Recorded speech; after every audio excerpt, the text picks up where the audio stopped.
After the warning given to Hezekiah about the impending captivity of Jerusalem, it's quite a surprise to see that his own son, instead of being raised the right way, turns out to be one of the worst kings that Judah has ever seen, even making them do worse than the heathen. He was warned by God by faithful prophets, but it wasn't until he was taken captive that he cried out to God and changed his ways.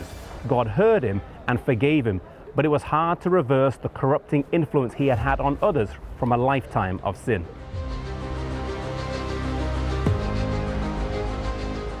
During his reign, he set up a carved image of Ashtoreth in the temple in Jerusalem, according to 2 Kings 21 verse 7.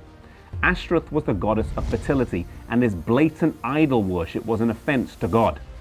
After Manasseh, his son Ammon ruled, the Bible says in 2 Kings 21 verse 22, and he was even worse than his father. He set up idols, would not humble himself, and sinned more and more.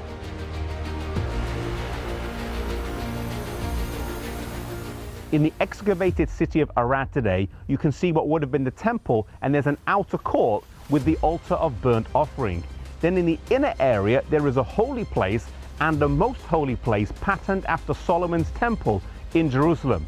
Then in the most holy place, you can see two altars, and on top of the altars, two stones, one higher than the other. The stones here are replicas of the originals are in the Israel Museum. This worship of two deities was common during this time of Judah's history. Ammon didn't last long though. He was killed after reigning for 2 years, and his son Josiah reigned in his place.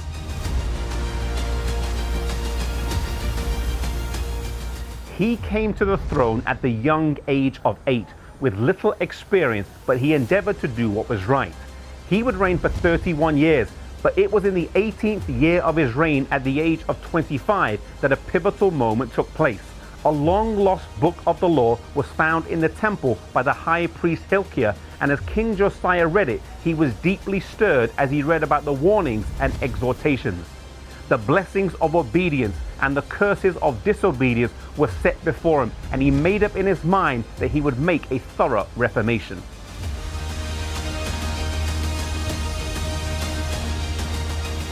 He had already been a faithful king and had made efforts to clear the land of idol worship, but now he was strengthened with renewed zeal and attempted to clear all forms of idolatry from the land. He sought to destroy all the temples that had been set up for false worship. The temple here in Arad is believed to have been destroyed during the time of Josiah's reform. When he was done, there was only one temple left in the land, and that was in Jerusalem.